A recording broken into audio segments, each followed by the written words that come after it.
Hai teman-teman yang berbahagia, berjumpa kembali dengan saya, Dr. Andri, spesialis kedokteran jiwa dari Rumah Sakit Omni Alam Sutera Tangerang. Di kesempatan kali ini saya ingin membahas mengenai masa lalu, ya. Masa lalu yang sering kali disalahkan sebagai salah satu penyebab orang mengalami masalah kejiwaan. Tetapi sebenarnya masa lalu juga bisa jadi penyebab seseorang mengalami masalah fisik, masalah medis. Nah, di dalam pembahasan kali ini kita akan mencoba secara rasional dan apa adanya melihat peran masa lalu terhadap yang terjadi di saat sekarang. Nah, teman-teman pasti kan nggak langsung sebesar ini ya sekarang ya. Kalau misalnya kita bilang kita menjalani proses yang lama. Saya sendiri tahun ini sudah 42 tahun dan saya sudah melewati banyak kehidupan ini dengan segala macam dinamikanya. Dari masa sekolah, masa kuliah, ya, masa bekerja, kemudian sampai saat ini. Tentunya kita melihat bahwa yang paling pertama berkaitan dengan masa lalu sebenarnya adalah pembentukan dari karakter kepribadian kita. Itu yang paling utama ya, karena seperti pernah saya bicarakan, kalau kita berbicara tentang faktor genetik, iya betul, faktor genetik akan sangat mempengaruhi kehidupan kita. Tetapi banyak juga faktor-faktor genetik itu dipengaruhi oleh faktor lingkungan. Itulah mengapa dalam ilmu kedokteran ada istilah genotip, ya, genotip itu bawaan dari orang tersebut. Kemudian ada istilah fenotip, yaitu gen yang dipengaruhi oleh lingkungan. Jadi misalnya nih, teman-teman, kalau secara fisik ya, kita bicarakan secara fisik dulu yang lebih kelihatan mudah. Teman-teman nggak ada bakat sama sekali mengalami masalah terkait diabetes mellitus misalnya, atau kencing manis ya. Nggak ada bakat, pokoknya di dalam link darahnya itu, di dalam gennya itu nggak ada sama sekali. Tetapi karena faktor lingkungan dan kepribadian teman-teman itu menjadi lebih mudah mengalami diabetes mellitus. Apa contohnya? Contohnya misalnya gini, hidup di dalam lingkungan yang penuh berkecukupan, makan selalu tersedia. Kemudian teman-teman saat bekerja ya, sering ditraktir makan ya. Pokoknya hampir setiap hari itu makannya di luar. Pagi, siang, sore makannya di luar semua. Dengan kalori yang tinggi, gula yang tinggi.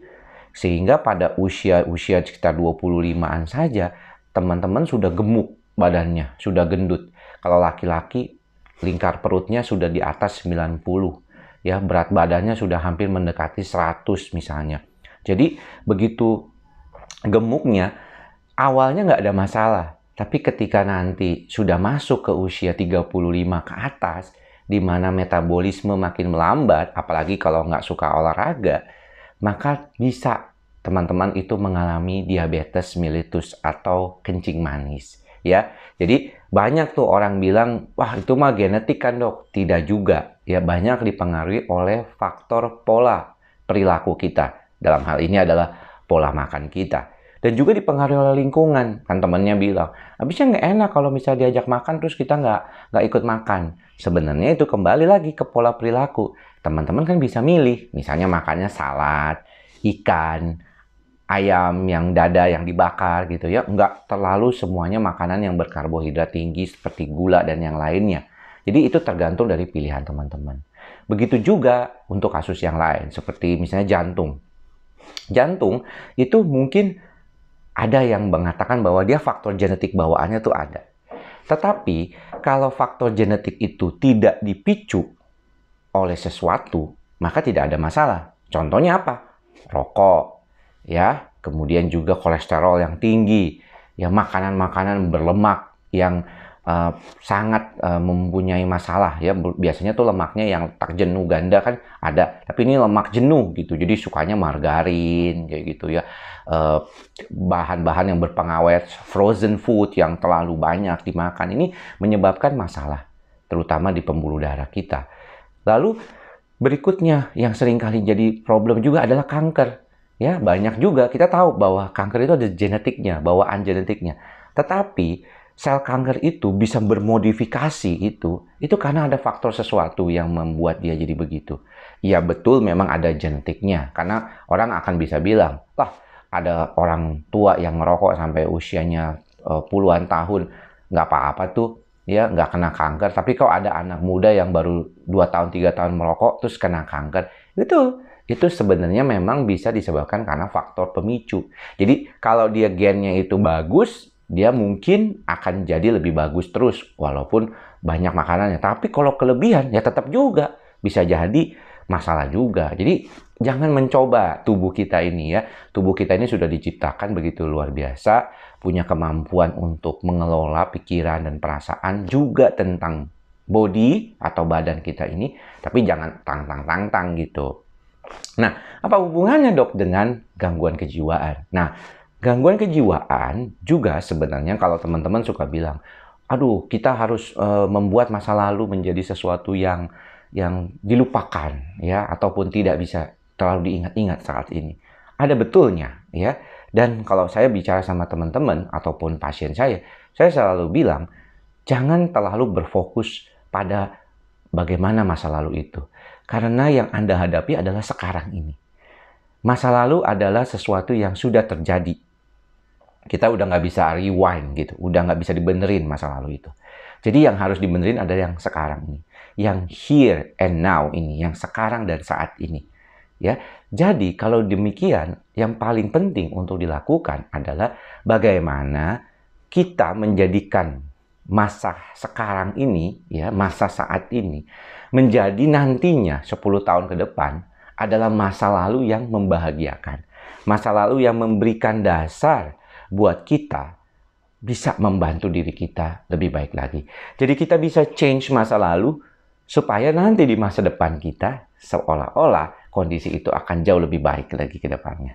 Jadi fokuskan nih, kalau saya 10 tahun lagi mau ngapain ya, 5 tahun lagi saya akan seperti apa ya. Saya selalu misalnya memfokuskan diri saya misalnya bahwa 5 tahun, 10 tahun lagi saya tetap akan segar seperti sekarang ini. Di usia 52 saya tetap akan bugar. Saya lihat banyak kok contoh-contoh orangnya. Dan saya melihat kalau kondisinya seperti itu, saya bisa follow, saya bisa ikuti apa yang mereka lakukan. Supaya mereka tetap bugar, tetap baik, dan tetap bisa membantu diri mereka untuk menjadi orang yang lebih bagus lagi. Demikian juga dengan perasaan kita. Kalau perasaan kita saat ini kita seringkali misalnya susah untuk berpikir yang positif, selalu menganggap sesuatu itu negatif, selalu melihat orang lain itu tidak bagus, tidak bisa melihat sisi baik dari orang lain, tidak bisa melihat sisi baik dari satu perbuatan, maka pikiran kita akan cenderungnya negatif. Ketika pikiran kita negatif, maka kecenderungan kita akan selalu berhati-hati, ingin mencoba sesuatu, kita jadi takut. Karena pikiran kita selalu berhati-hati akan dampak yang paling buruk dari situasi tersebut. Padahal yang perlu dilakukan bukannya memang teledor juga, tetapi tetap waspada, tetap rasional, apa adanya melihat situasi tersebut. Tidak berlebihan dan juga tidak terlalu kemudian jadi tidak peduli sama sekali. Jadi balancing ya. Balance ini menjadi salah satu hal yang penting. Harmoni ini menjadi salah satu hal yang penting untuk kita jadi lebih baik lagi. Jadi gunakanlah misalnya pengetahuan kita terkait dengan perubahan perilaku, bagaimana kita bisa mengubah masa depan kita dengan ya melakukan apa yang terbaik saat ini untuk diri kita. Lakukanlah. Seringkali pertanyaannya adalah apa yang mesti saya lakukan, dok? Lakukanlah yang terbaik. Teorinya udah banyak. Informasinya luar biasa banyak. Di mana-mana ada bagaimana menjadi orang yang baik, yang sabar, yang ini, yang itu. Bagaimana menjaga tubuh tetap sehat, bagaimana membuat tubuh tetap kuat. Itu semuanya ada. Informasinya ada semuanya. Tapi masalahnya, setelah mendapatkan informasi itu, apa yang kita lakukan? Apakah kita hanya membacanya saja, sekedar teori, atau kita mau melakukannya?